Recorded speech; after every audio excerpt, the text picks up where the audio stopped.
o'clock in the morning. Start recording. Look at that. Woohoo! Oh no, don't continue as Nikki. That's the wrong person. 1 second. Let me just sign into the right internet. Oh, we're going to be late now.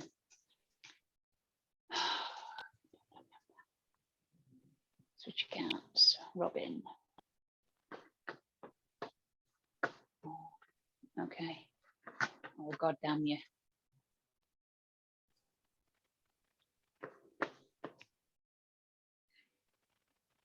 For fuck's sake. That's not it. Go away. Right, let's try you down here and go there. Oh, don't you go anywhere.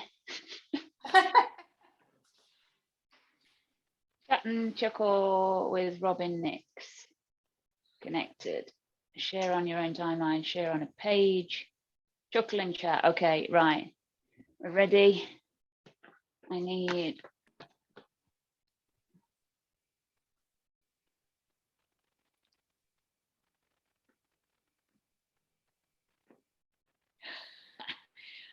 I've got a message saying we're streaming live. Hey. There we go.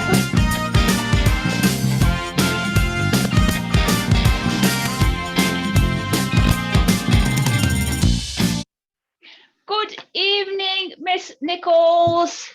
Good evening, Ms. Nix. How are you? We should start before even all the pleasantries, saying we are suffering some serious technical issues today. Yes, yes. Yeah, you're on a dongle that's not playing, and I'm in the middle of a storm that apparently is just messing with my internet. So I'm grainy and it keeps messing out. So we apologise, dear people all over the place. But the show must go on. Exactly. I feel like we should burst into song there. A little bit of karaoke. Just channel a little bit of Freddie Mercury. You ready? Come on. You're going to do it. You never do karaoke. Well, what song is it? On. No? Well, no, well done though. Well done. Yeah. Oh, okay. Anyway, how are you? Back to the pleasantries. How are you doing in your little, fine, your fabulous new place? Yes, we're in after all this time. So this is the living room, and this is that you're on the kitchen, my kitchen surface, so we've got a kitchen that comes into the open plan into the living room. So given we're talking about food tonight, actually being in the kitchen for it is quite relevant really. I might have to get out a saucepan or something at some point. Is anybody cooking for you? Have you got a nice selection of food to keep you going throughout the hour? I tend no. We have had. I tend to be the chef most of the time, so we've had tea. I say it was bedtime. I mean, it's 9 o'clock. I'd normally be in bed now anyway. So can we get on with it? Time distance. Yeah. All the kids are in bed then. It's probably your bedtime as well, isn't it? Hopefully, they won't come screaming through the door at any point. I've got my two nieces are here as well. They're sleeping over this tonight. So there's 4 of them in the house under the age of, 3 of them under the age of 8. So all hell could break loose. The very best of luck with that. Yes. Sleep over on a school night. Oh, how does that work? And tomorrow night. It's because Daddy's working and Mummy's had to go back to the UK for work. So yeah. I see. So you're being guardians. Guardian angels, yes. Get to bed. Oh, there's no stopper. So tonight we are chatting about food, as you said. Excuse me while I adjust my fancy new hat from Spain. We'll do hair again at some point, but yeah. And we have got Sue Graham, debut author Sue Graham. I believe she released Playing with Fire a couple of months ago rather. Yep. And then we have got the fabulous Anne Shade joining us later in the day, so that's good news. So we can talk about food and all sorts of yummy things with those people. So you said you'd had tea and you're the chef. So what kind of things do you like to cook? Yeah. I kind of like to cook spicy, really, which doesn't work too well with the kids. So we end up cooking like 3 or 4 different meals each time. This is different. This is why I like dining out, because you can just pick what you want off a menu, you know, and everybody can have something different, and it doesn't matter. But when you're catering for different tastes at home, I mean, oh my goodness me. I mean, when I was a kid, don't get me wrong, you know, your meal was slapped in front of you and you ate it or you didn't, and that was it. Yeah. And that was what I was brought up with. And it's like the world is so different now, or maybe my world is, and maybe I should just say eat that, or you're not eating anything. I was just going to say, I think you're just being a little bit more lenient, maybe. A little bit too precious. But it's interesting. I mean, it really is interesting watching kids go through eating phases. And you know, and there is a really strong relationship between eating and control issues and psychology, and there's a whole world of stuff and a world of pain that can come out of eating disorders and having eating problems. But naturally, I think children go through various phases of what they will and won't eat, and I think that I've noticed this, particularly with Amelie, but it's even happening with Christian. So the desire to not eat meat has happened very, very early, but then she comes back and it comes in fits and starts. So I think it's really, really tricky, and I don't know what other parents have experienced. It'd be interesting to know, because I went vegetarian at 17, and that was a putting my foot down. It was the only way I could say I do not want to eat meat every night, because my dad, bless him, was one of those, you know, rocked out of the I reckon he must be out of the Georgian era, you know, meat and vegetables every single evening, and if he could get away with it every single lunchtime as well, you know, and a fry up for breakfast. He must have had a pint of ale, actually, but that's another story. We'll get on to that another time. Constitution of an ox, then. Yeah, absolutely. But so that he was brought up with that, and we had to live with that, and I hated it. And and as a child, then we did not have any say, and we didn't have any choice. And you know, a lot of times it was because there was only that meal that was available, or that was it. So I do understand that, you know. But I think if you can have the choice, it's really useful to do that. But I haven't answered your question anyway. What do I cook? But I cook Indian, Thai, Chinese. I even, you know, I cook roast as well. I cook your kind of traditional English food, paella. You know, all those. Yeah, anything really. I like baking cakes, bread. Yeah. Excellent. Yeah. Do you use food in your books? 1,000 a day. What about you? You're a bit of a chefess, though, aren't you? Because I have sampled at Chez Nick's. Yeah. I like spicy, the same. So yeah, you know, Thai, Indian, Chinese type things, anything with chili powder, basically. I mean, I made yesterday. I found pumpkin. Now, is this pronounced right? Gnocchi or gnocchi?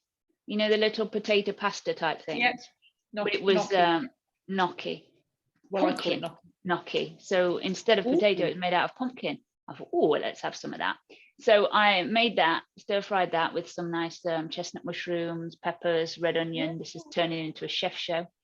At least it's not turning into a shit show, not yet.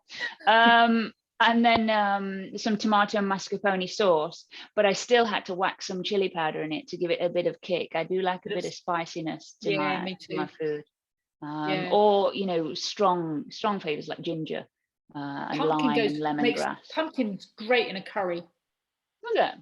Yeah, because it just like disintegrate. It draws the flavour, and it is sumptuous in a curry, really, and with lime leaf and stuff. Really, really nice. Really nice. Yeah, no, I'm a big fan. But it's interesting because there was a bit on Twitter, on my feed. There's a little gang, as you know, who really have their little topics going. Food was the topic the other week, and they were talking about green ants in gin and some other goodness awful stuff that they will, you know, come on guys, you're out there, tell me what it was again, because they were comparing notes on delicacies, and in Corsica they have maggots in cheese and they're live. Oh, that's that's grim, isn't it? And do you, I mean, even as you're supposed to pick them out? No, you eat them as well, but I mean, as even as a vegetarian, I mean, I wouldn't even eat the cheese. I'm sorry, that's just me done. Yeah, just nowhere near. I could not get I mean, near that. I don't know about the biology of maggots, I'm afraid, but I'm assuming they eat and therefore they defecate. Yeah, I know. Is that true? So are they defecating in the cheese? Are they like munching the cheese? Are they making progress through the cheese and sort of eating it, but then filling in behind them? I don't know. I don't know whether they're alive or dead in the cheese. Actually, I haven't even got far as even. Oh, I thought you said they were live. Well, I thought they were. Now you're saying that, I'm not sure. I've confused myself. I don't know. Somebody who lives in Corsica should know that. Hang on, I'll ask a friend. Hang on, I've got any. Yeah, come on and tell us how much we've just destroyed your culture and I just nip up the road and ask my neighbours. Our noses up at it. You shouldn't really say that. Yeah, no, there are lots of wacky things like that, though, aren't there? You know, wacky foods. You know, things that culture would say wacky, but I mean, culture. I was going to say, careful. Yeah. It's wacky to us, possibly. That's, you know, maybe terrible choice of word for an author, but it's unusual to us and delicacy. You know. The my connection's unstable. I think that's not the only thing that's unstable, frankly. But the delicacy, the eggs, the kind of 5,000-year-old eggs or something that they get. They did them on. Do you know the Jungle? Remember the Jungle program? I'm a Celebrity, Get Me Out of Here. They used to have them on that. They used to have to eat them. They're maybe we should do. You know how we do the Chatterball challenge this season? Maybe next season we should have I'm an Author, Get Me Out of Here, and ask authors to do unusual food challenges and video themselves doing it. We won't have anybody on the show though, will we, if we do that? If we get me eating maggots and God knows what, I don't think we'll have anybody come on. Well, actually, maybe rather than sort of, you know, maggoty things, maybe we can have sort of just unusual things, because we're going to have to source them as well, aren't we? Well, you can. I mean, you can get like chocolate kind of ants and things. Like chocolate covered ants, and they dipped. White chocolate. You can get things like that. I mean, I'm sure. I mean, let's ask the audience, because there will be people who know exactly what we can pick up that might be of interest. Yeah, I like that. We might be onto something there. Yeah, I think so. Speaking of the Chatterball challenge, we've had some technical difficulties with people's videos for this one. So we do have results, and we do have kind of practice laps for Sue, and we've got a final lap for Anne. But Anne was having some serious issues with her. She got very frustrated with it. So her commentary went downhill. She's like, so yeah, unprincipled. Yeah, absolutely. Unprincipled. And before we welcome our first guest into the show, if it's okay, do you remember we had Valden on the show? Yes. I think it was our first show, wasn't it? First show, yes. Yeah. Yes. And so her book was released today, which is amazing. Yay! Congratulations, Valden. Awesomeness. But I think the fact that somebody that is playing this show tonight on Chatterball Challenge has moved Valden off the bottom shelf, I think she'll be celebrating that she's not bottom of Chatterball Challenge more than the book release. Oh no! Not at all. But no, that's good. However, let me just play this little video of Valden's reviews, because she's got some really good reviews so far. So that's good. We'll just play this for our lovely audience.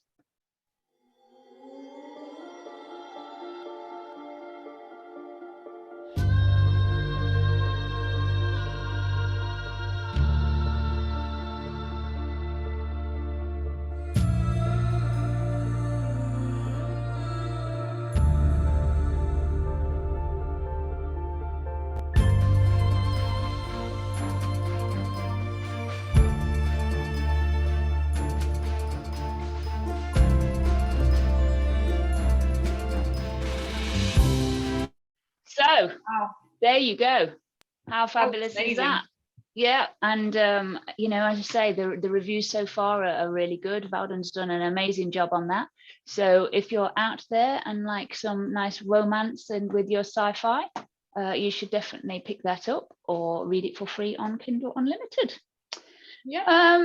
And on that note, shall we welcome another debut author into our show?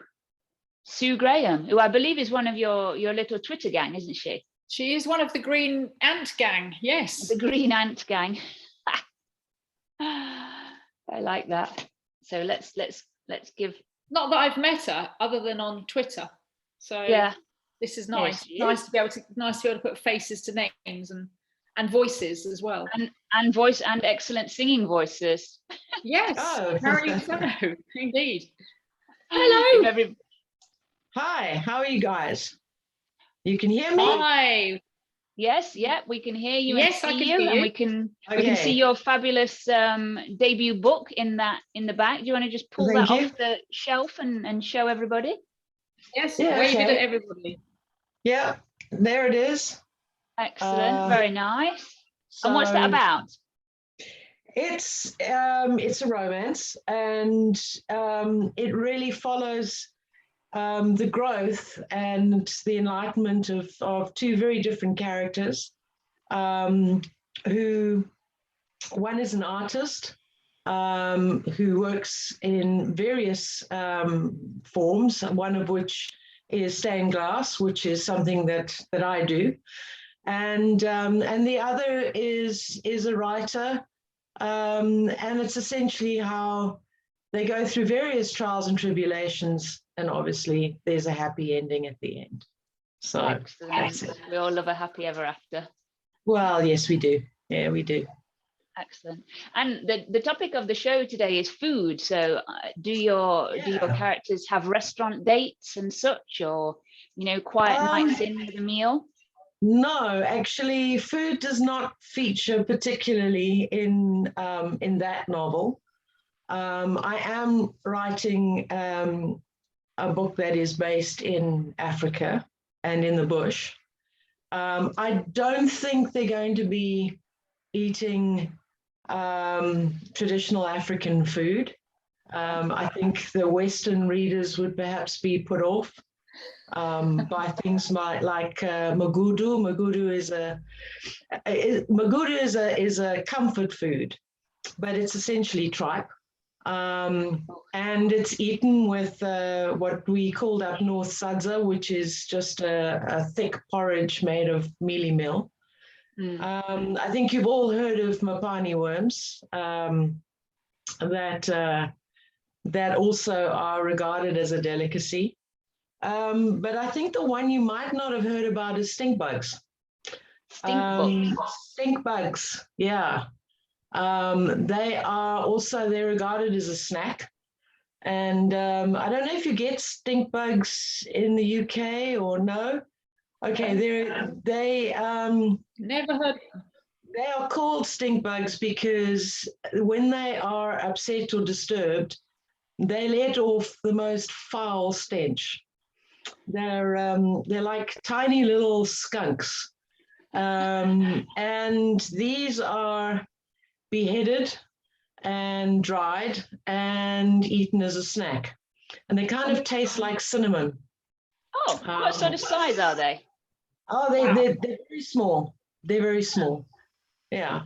So you obviously have to get quite a few of them to have a reasonable snack. And are they quite nutritious? Are they good for you? They're very good for you. And if you have high cholesterol, it is believed that they will lower your cholesterol. So if you have a cholesterol problem and you come to any part of Africa, I think there are stink bugs in the US, but I don't think that they have decided to eat them. So, but no, none of friends. Yeah, we might. But no, none of that is going to feature too much in the next book. I think maybe some of the meals might be, but they're not going to be a strong feature. For me, food is not really something that is complicated or high on my agenda. I'm a vegetarian and I eat very simply. So that's kind of, yeah, there's no huge restaurant dates with inexpensive restaurants or anything like that. They're going to be out in the bush. Yes, they're going to be eating good cuisine, which is basically what tourists would get out at the safari lodges. Mm-hmm.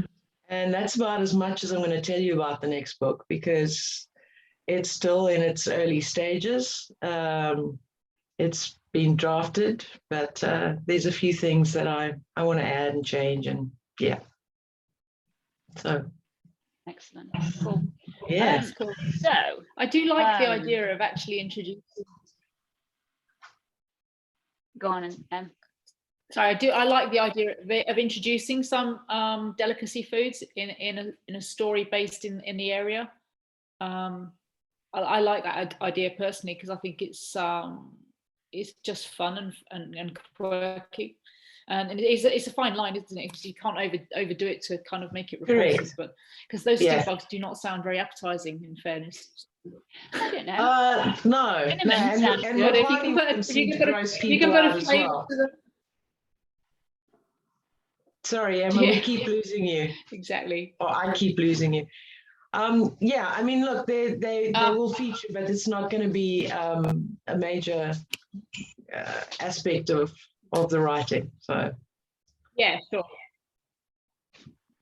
Okay. Yeah, sure. All right. So technical difficulties notwithstanding, I'm going to try and share your Chatterball challenge. Now, I had some trouble with your actual final lap. It seemed to be corrupted, and it wouldn't let me have it. So what I'm going to show is your test lap and share your singing, which was very impressive. And we're off. And we're off. Come drive with me, come drive, we'll make it crash. Whoops, that was good. I like that. Which I did. Ooh, that's a brilliant one. That's a good one too. Fuck. Oh shit, there's a corner. Oh, there's a corner. Go, go, go, go. Don't stop, don't stop. Oh shit. What the hell is that? Whoa. Well, back up, back up. And go, go, go, go, go, go, go. Oh, watch out, taxi. That's a good spin. Ah, got this. Do you drive where you are? Yes. Yes, I do. And I'm really glad that's not my car. Jesus Christ. Bad one. I'm glad this isn't my car. Yeah, right. Oh dear. So interestingly, so this was the Chatterball challenge board as it was at the end of last month's show. And you can see Evie Bancroft, who I believe was one of our second guests way back in April, May time. She has been top of the tree for many months. So great. Let's see how you did on the scoreboard. And where are you? Let's add you there. Ta-da! You have knocked Evie Bancroft off the top. She will not be happy about that, because she's extremely competitive. Whoa. But you managed to get a huge score with even a few seconds left. So very impressive. Yes. Wow. So it's looking like you're almost a shoo-in for the hand carved bookends that Emma's wife created. Oh, that's wonderful. It must have been all the well days done, you. driving a Land Rover out in Botswana when you're sort of 3/4 pissed. So I'm sure that must have helped. I was sober when I did that, by the way. I'm not to cast any judgments on your soberness, your sobriety. Right. Yeah, thanks. I was young then. No green ants in that gin. No. Although it does sound interesting, and it sounds a bit too much like tequila with the what do they throw in the bottom of it? A scorpion worm, or something, isn't it? It's a worm. Okay. I remember on a movie, I think it was a James Bond movie with the scorpion, and I think didn't they have to have the scorpion on their hand and drink the alcohol and then flick the scorpion underneath the glass, something like that. Right. I never need alcohol enough to put my life at risk like that. No, not with a scorpion. I can't take those guys. They're a bit much. Yeah. A friend of mine stood on one once, and it's extremely painful. On our house wall. Sorry? We had a scorpion on our wall earlier this week. Little scorpion crawling up the wall. Is it true that the smaller ones are worse? Yeah. They're more dangerous. I don't know. I didn't get close enough to test it. Yeah, I wouldn't want to get too close to it either. So no, there's quite a lot of nature. Yeah. I reckon there's some bugs here that would be worthy of eating. Big bugs. Yeah. Right. Well, yeah. I'm not going to try it. I'm just saying you can jar them up and send them to next authors. Well, just fry them in butter. Fry them in butter. That's what we do with our bugs. Yes. Or we dry them in the sun. There you go. Bit of a crunch. Yeah, bit of a crunch. Yeah. I wonder where that comes from. Chili for Robin. I wonder where that comes from, because obviously in England we don't entertain bugs at all with food, but obviously in other cultures and other countries you do, and I wonder if that's come from a lack of other food, or any ideas on that one? Tradition. And to be honest, I think humans basically would eat anything on the planet, from dogs, cats, horses, bugs, other humans, unfortunately. So I think it's tradition. Somebody grabbed a stink bug one day, pulled its head off, squeezed all the stinky stuff out, and thought, I wonder what it tastes like. And because it tastes a bit like cinnamon, they went, oh, that's all right. So the news spread. And then everyone was eating them. I feel like it would make a good chewing gum. Stink bug chewing gum. Bit crunchy. Well, maybe if you just sort of squeeze their flesh and mush that up with the rubbery stuff, maybe. Yeah. I don't know. Especially if it's good for you. Get it on prescription. Yeah. Can you imagine if your doctor handed you a prescription saying you've got high cholesterol? I suggest stink bug chewing gum for you. Well, that's actually nearly as good as your doctor's advice with the vertigo. Yeah, I read that, Emma. I had vertigo years ago, and I was never told to go and bang my head against the wall. Maybe we just do different things in different countries. Yeah.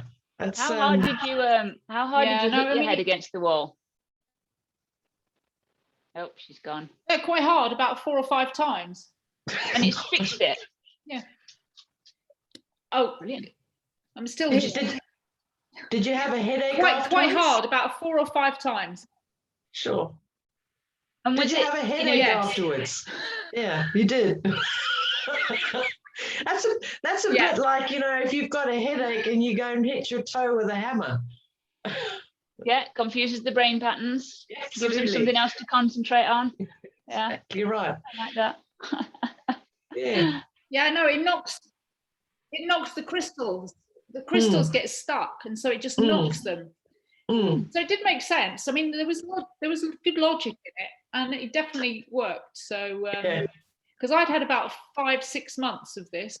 Oh, that's awful. And then that night was the first time I'd laid down without my head spinning. It's horrible. Right. And I've had several people from on back of my newsletter come back and say, yes, I have that as well. It is really debilitating. I mean, it really emotionally and mentally debilitating. And I know there are lots of things that are, but you know, and in fact, anything you get isn't it? But gosh, that just is every single day, every movement, and you have to slow everything down, a bit like this camera roll tonight. You have to just slow everything. You can't turn quick, you can't move quickly, can't do any activity.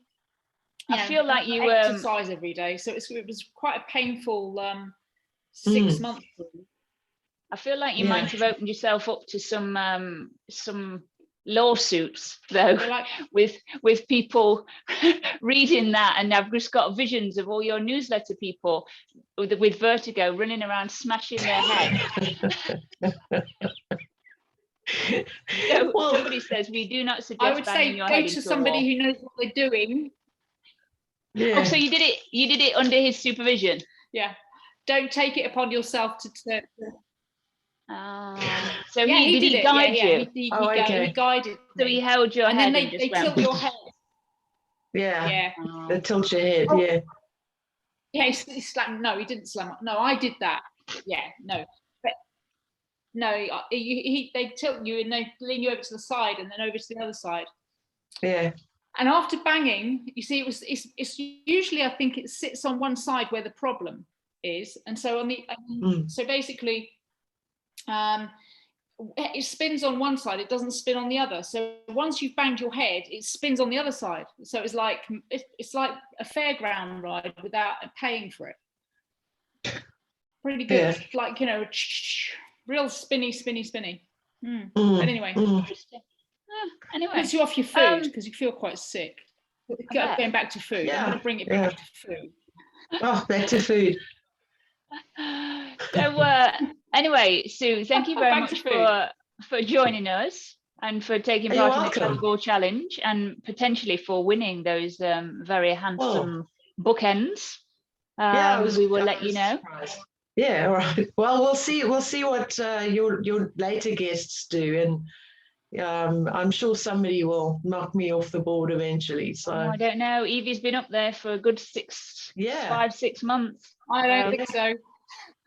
Yeah. She'll be contacting us and asking for a recount. And congratulations on your. Sorry. And congratulations on your book, Sue, and good luck. Thank you. Good luck with your next one. Yeah, it's going to be a bit. I look forward to reading when it comes out. Good, thank you. Excellent. Well, thanks for having me on the show. Good. It's been fun. We like different. Okay. Excellent. Good. All right then. Bye, Sue. Right. Okay. Cheers for now. Look, you're welcome. I'm sorry. Sorry about the connection, which is kind of it's a bit like my head. Oh. Oh, right. Our technical difficulties are not conducive to a good chat, are they?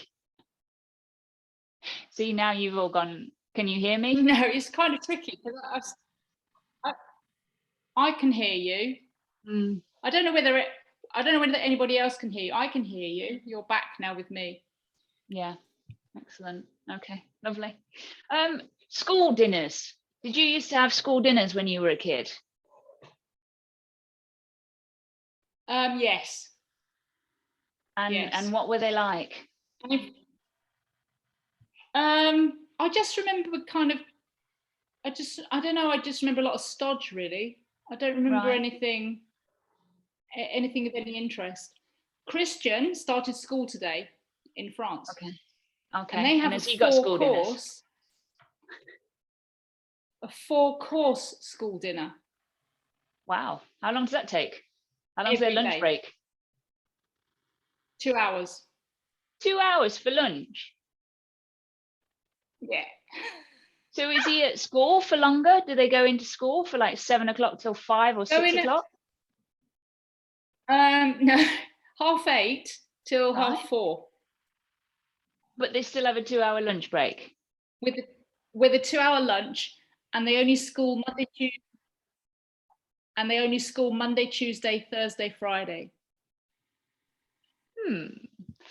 Interesting. And what's this like, 4-course lunch include? What am I supposed to do with that? I don't know. They're now off 3 days a week. A starter, a main course, and 2 desserts, a sweet, and cheese. Oh my gosh, a cheese board for kids. It's very French.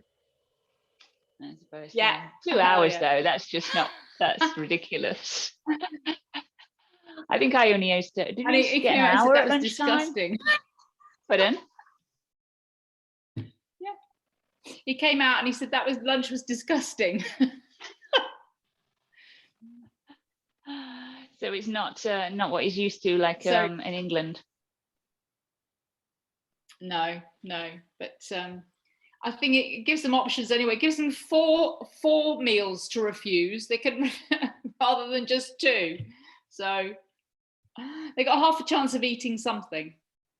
But yeah, so and it's real, proper cuisine. They have creme caramel and all sorts of interesting stuff. Wild boar is very popular over here. Oh, okay. I didn't know they had a lot of wild boar over in France. Interesting. Yeah, no, it's very popular. Yeah. And what about like, you say you like to cook. How's your relationship with food? Because I know people's relationships with food can be, complicated, can't it? Sue said she is, has quite simple taste and is just vegetarian. For me, most of the time, it's just a functional thing. I need food in order to survive. What's your kind of thoughts? Do you enjoy sitting down for a nice big meal and things like that? No, I hate it. No, no, I hate it. Hate it. Wow, that's a very strong reaction. Yeah, I don't like it. I don't like it at all. I could quite easily stand up, snack in 10 minutes, and go. I'm not. And I mean, it causes issues over here because when the family sit down, it is like the mafia, and everybody has to sit down for 2.5, 3 hours, 4 hours on a Saturday lunchtime into the afternoon, with copious amounts of alcohol, etc., etc. And I'm like, I'm done in 10 minutes. I mean, there isn't even half decent conversation around the table, so it's not like you can escape with anything. Oh, so and this, so I think I have a really bad relationship to food and people. I enjoy cooking. I really love cooking. Well, we know that, don't we? Sorry, guys. Anyway. Sorry to everybody that she ever eats bit with. Of a hermit. Yeah. But it's I've always eaten to survive, not for the passion of eating at all. Yeah, it's not. It's but just not. Do you enjoy? And I don't know. Yeah, I do enjoy cooking. I mean, there are times when I get a bit tired of it because I'm the one does it most of the time. And you cook for kids, and half of it they don't want anyway, and so you end up wasting, which is horrendous. So much food.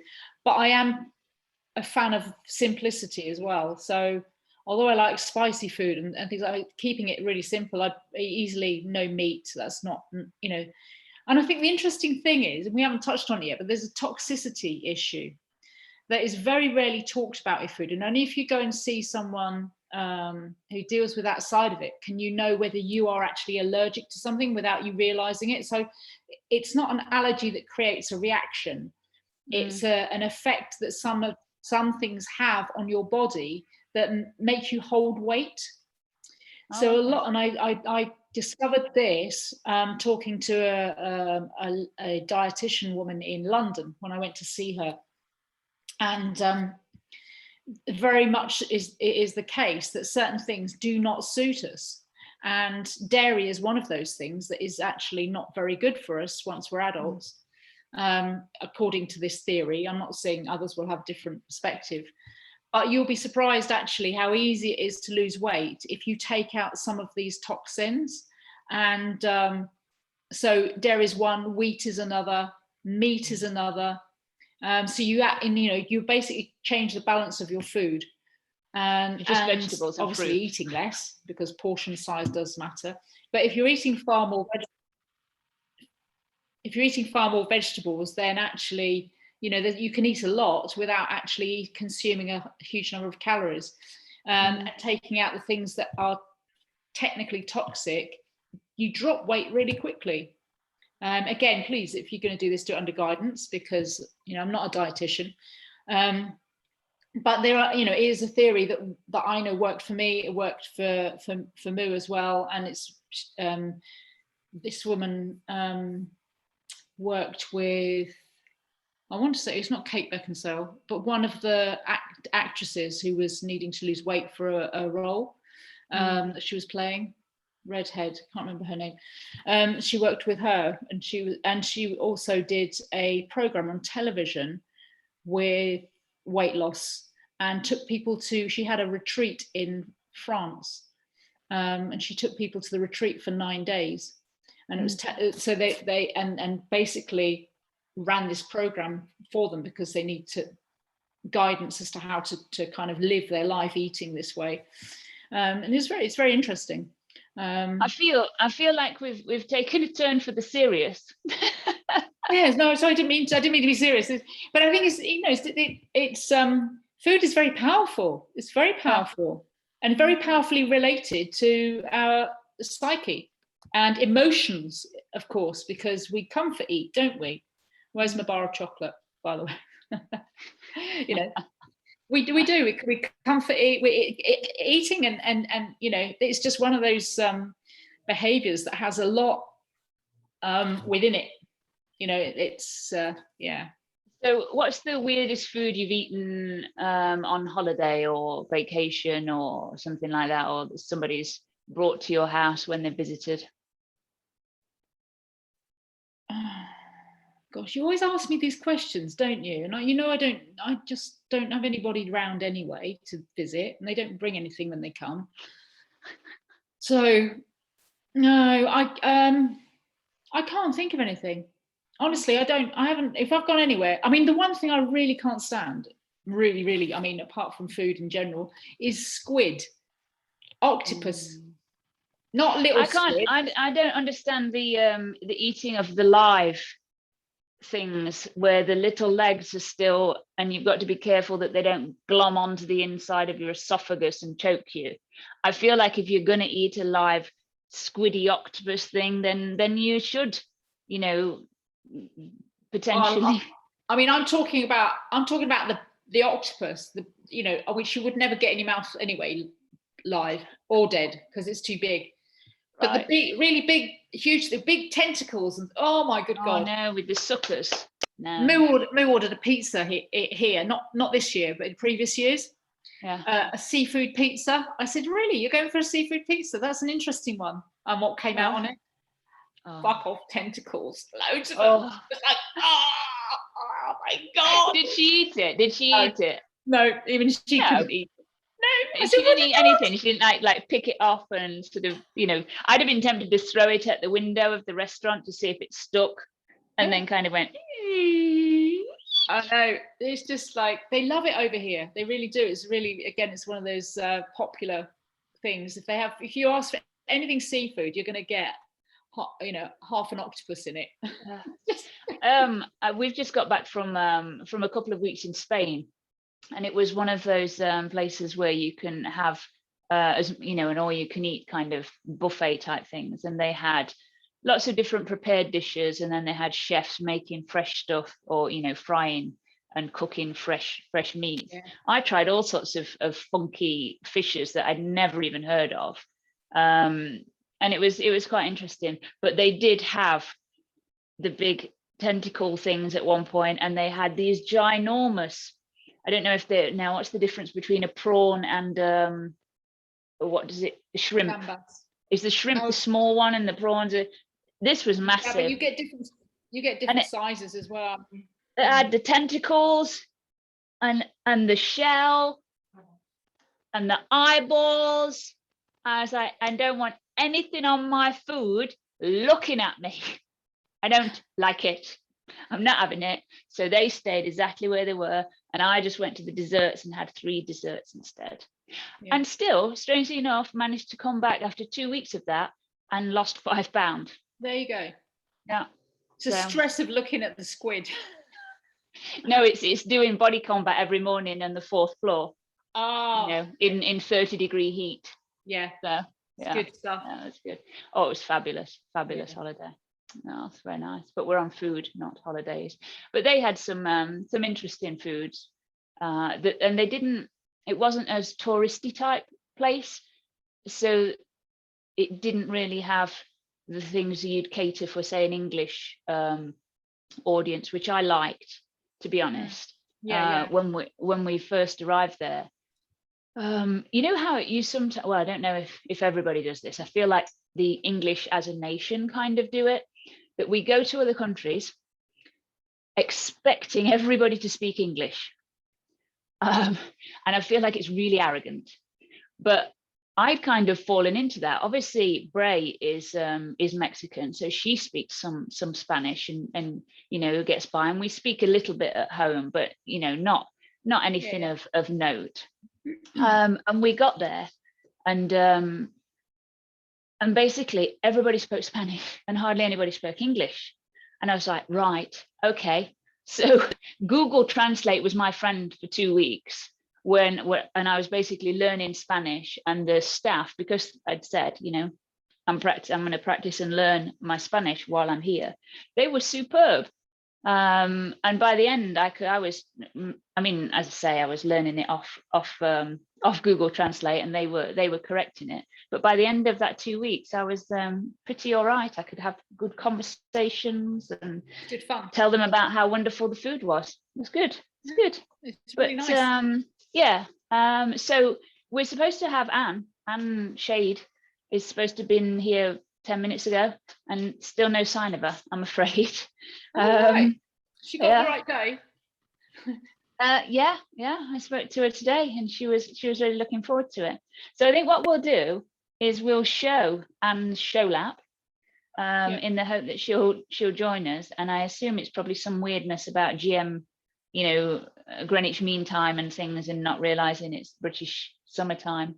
But we'll show her show lap right now. Are we having a competition? Have we got a competition, a foodie based competition? For books? Yeah. Can do. Sounds like a good plan. So where's Anne? There we go. Okay. So as I was saying, we had some technical difficulties with Anne's laps. So by the time she got to this, she was quite irritated. All right. Will I finish a lap? We shall see. I need to do a lot of crashing. No reaction to that lap. car crash there. Just like, get out of my way. Okay. Oh, Yes, I finished the lap. So obviously she finished the lap. Bear with me 1 second while I take that out. She seemed very proud of finishing a lap. Yeah, but unfortunately missed the whole point of the lap, which was to drift. Straight line. Yeah, absolutely. So obviously didn't quite give Sue a run for her money, and as it stands now, where are you? There we go. Anne has managed to knock Loudon off the bottom spot by getting 233 and still having 26 seconds left.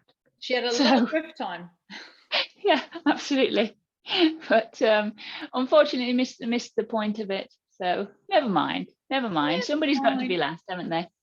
Well, if she doesn't turn up today, she'll have to come back on, and then she can have another go. Yeah. Get herself. I don't think she'll be up for that at all.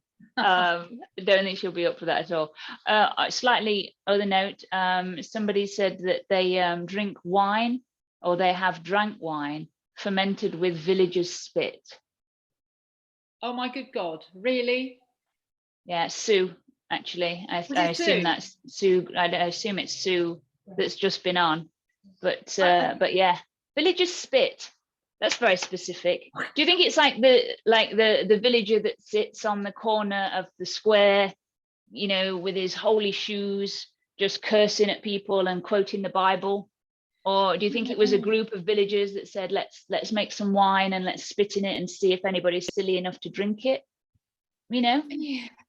Or is it spit that's religious? You know, this is anointed spit. Yeah. Was it priest spit? Yeah. Yeah. I don't know. You wouldn't catch me drinking anybody's spit. I'm sorry. No, not even you, Bray. No.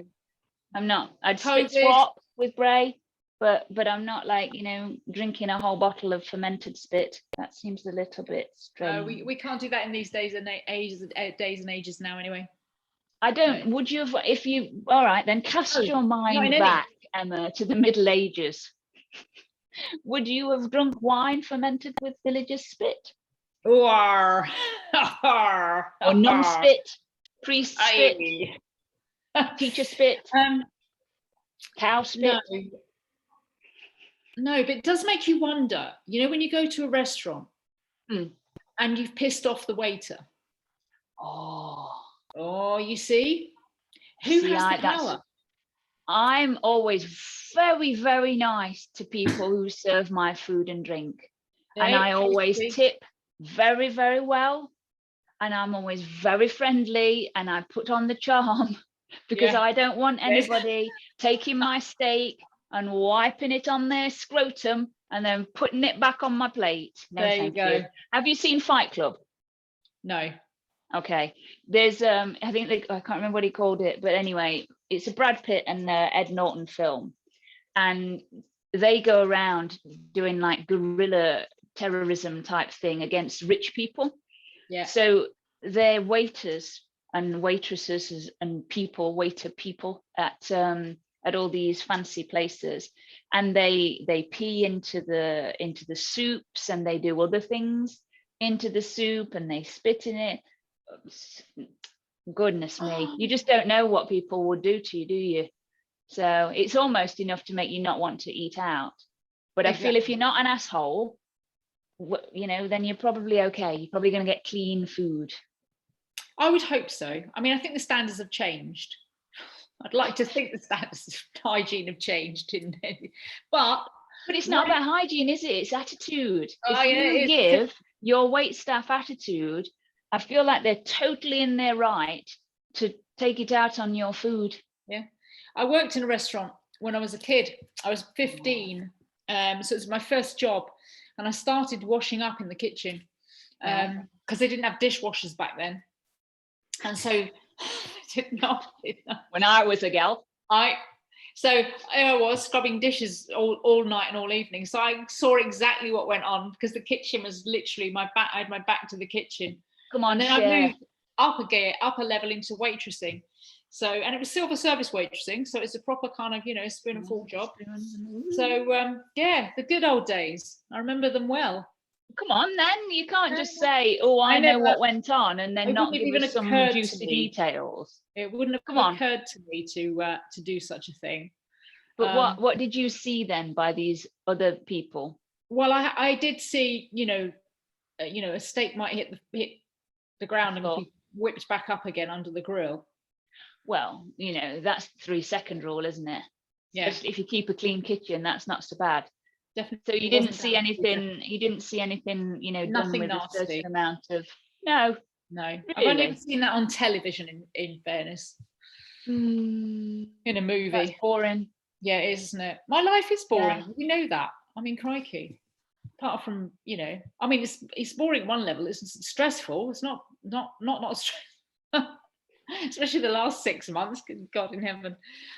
Oh. If we'd known, I tell you, if we'd known in advance, it would have been a whole different ball game. Still been sat in Slapton. How are the kids taking the move? Are they wishing they were still in Slapton? Great name for a village, by the way. It is, isn't it? Yeah, I know it lends itself to a really interesting book, actually. Or Dibley or something kind of thing. No, they're loving it, absolutely loving it. And the climate is just incredible. I mean, you know, it's 27 today. and nice. and just a really nice breeze, the sun shining. You know, it gets dark at night because it's winter, and you're going, hang on, it's dark, and like the weather feels like it should be midsummer. Right. So, and even midsummer in England isn't this hot. So, yeah. And how's your French? How's your French coming along? C'est bon. Oui. Yeah. Anything else for us? No. No, that's it. Ça c'est tout. J'ai parlé un peu. J'ai parlé avec les voisins, neighbor. Yeah, no, it's good fun, and the Duolingo app is brilliant. So yes, anyone who wants to learn a language, I highly recommend Duolingo. Very, very good. Don't get do go for the paid version, which you pay an annual subscription for. I'm not selling for them. I get no profit out of mentioning them. They don't even know I exist.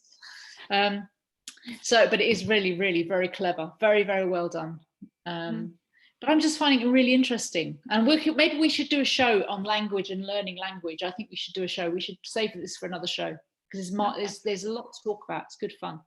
Absolutely. Unless you're an 8-year-old. Stuff to talk about, you see, because the title of the show is Chuckle and Chat. Oh so yes, as long as it's fun to talk about. And food. We were on food. Yeah, we were. Come on then. So what is your favourite food? Apart from spices, no spices. What's your favourite? If you were, to pick a meal on a desert island and you could take it with you and you want to eat it regularly. Oh gosh, that's a good one. Regularly. Yeah, because it's the only meal you're going to get for 4 to 5 days. I'll like something and then maybe eat it too much and then get bored of it and then I can't have it for a while. But I don't think there's anything I like enough. I couldn't do that. I couldn't live on a desert island with only one meal, I'm afraid. I'd rather have just fruit. Mine would be a jacket potato. Oh, yeah. Really nicely done. Nice and crisp on the outside. So you'd have an oven on your desert island? I'd have it delivered. Uber Eats. The delivery charge on that would be quite horrendous, wouldn't it? Well, you have to dig your own electricity tunnel. I think that might be a bit cheaper. I do like a good jacket potato with plenty of butter and cheese, and spicy refried beans on the top and some spring onions. There you go. Nom noms. Well, we haven't even talked puddings. You're not a sweet person, are you? I mean, you are sweet. Oh, you are kidding. Oh, you're so very nice. I've got a terrible sweet tooth. Have you? You haven't mentioned puddings. Goodness me. I love cakes and cookies and chocolate and jelly sweets, especially ones with loads of sugar on that make your tabs laugh, as my mum used to say. Yeah. And ice cream. God, I love ice cream. It's the highlight of the cinema to me. I mean, you can put anything on the screen for all I care. James Bond, bloody Eva Longoria, Sharon Stone, as long as I've got ice cream. Nom, nom, nom, nom, nom. I'm very happy. When we were on holiday, we had lunch and you had to have your dinner at you chose a time, and we'd had a late lunch and we were still full from lunch. So we went to dinner, but we didn't have anything other than dessert. So we just skipped everything else. Yeah. And just went to the desserts. It was fabulous. Yeah. And people kind of looked at us and say, what are you doing? Are you going backwards? Are you starting with the dessert and working backwards? Like, no, I'm not. And they had marshmallow, but the sweet marshmallows where they're sort of like a pastel color. There's a pastel pink and then a pastel yellow and a pastel blue, all twisty. And marshmallows, they're a very difficult food to get right. You'd think it would be simple because it's just basically sugar, but a good marshmallow sweet is surprisingly difficult to come by. Malvavisco, that's Spanish for marshmallow. But anyway, they had these big jar of these fabulous marshmallows. Yum yum. Did you bring a jar back with you? No, I didn't. I just kept stuffing them in my pockets to take home, but take to the year later. And capriccio para después. Nom nom nom nom nom nom nom. It was very good. But yeah. So yeah, terrible sweet tooth. So you're a Love a fan good of dessert. chocolate? Because chocolate is a biggie, isn't it? I mean, Yeah. most people defer to chocolate. It's a big comfort food. But it has to be thick chocolate. You know, I love Easter and Christmas for the chocolate, not for anything else. That's not true. But you get the Easter eggs. Yeah. And the big Easter eggs, you know, the ones that are $9.99. Yeah. I'd rather have one of those than 75 of those 99p ones, because the chocolate on that, Cheap. you can read the fucking newspaper through it. That's no good. I'd rather not have that. Yeah. I'd rather have one small piece of a giant egg where the chocolate is this thick, and I get my tea and I dip it in, and then it melts, and oh my goodness, you should see I get in a right mess. There's brown fingers everywhere. There's chocolate all over my face. I look like a 5-year-old. Yeah. It's terrible. I've got a picture. It's amazing. Yeah. No. Yeah. No, I can't. Dipping chocolate. No. In tea, obviously, it has to be tea, not coffee, because coffee's got too strong a flavour to be messing with the chocolate. I just have tea. Like you chuck the tea bag in and then you whip it straight out again. So it's, it's hardly got any flavour. So it's all about really the heat for the chocolate or the cookie. That's all. It's not really to taste. Yes, I got you. Okay. But anyway. Yeah. No, I'm not a fan of chocolate. Even though we've not had our second guest on, we went a little bit off. Bless Anne. Yeah. She'll probably pop in about an hour and be like, "Oh, where is everybody?" So maybe we can shift her to another show later in the season. Definitely. She'll pop in a minute. We just got an extended show today, people. So thank you very much, lovely peoples, for joining us. Haven't you got a revelation before we go? Oh, just a quick one. I'm sure you have. The caricature that we spoke about in Paris. Yes. I've got to do this very carefully because I cannot show Bray, or I'll be beheaded like one of those stink bugs. So are you ready for this? Did you say closer or further away is better? No, closer. Well, closer was better for me. This is so bad. This is so bad. That is really bizarre. Can you look like you've got one eyeball popping out, or have you got your eyes closed? No, there's supposed to be eyes there. I think I'm looking to the sky. But what is with the length of my neck? I don't get that. And how big is my forehead? I suppose actually my forehead's about the forehead is probably about right, you know. Yeah, that's made me paranoid. I'm going to start like doing that now. There we go. Cover up my forehead. I don't think your ears are that big, are they? They're not. They're cute little ears. Look, my face is in. No, they're Get big. out of here! Come on, they're perfectly proportioned and they're in line. No, it's symmetrical, sweetie. This, what? No. I don't know where he's got the nose from. Somebody else sat behind you. I don't know where he's got any of it from, Emma. It is not me. So you can see now why it is going to be tucked away to look at. Probably never. There's a talking point. You should have pride of place on the mantelpiece, you know. Pride of place. Instead of our wedding photographs. Yeah. Let's put a god-awful €50 fucking caricature above the fireplace instead of our fairy tale wedding at a castle. Yeah, exactly. That would be very funny. Oh dear. But yes, so anyway. On that note of fabulousness, we shall play out on our lovely little musical ditty and say it's good night from Miss Nichols. And it's good night from Miss Nix. Excellent. And let's see if this works. Because we're not doing very good today.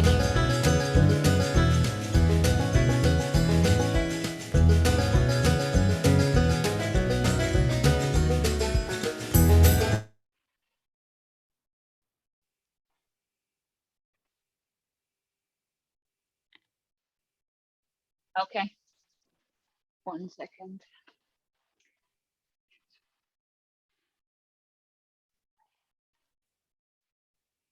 There we go. Put a little snittle on the thing. Are we going to do a bit with her and then just add it in? Yeah. Yeah. Okay. Put my sound back in.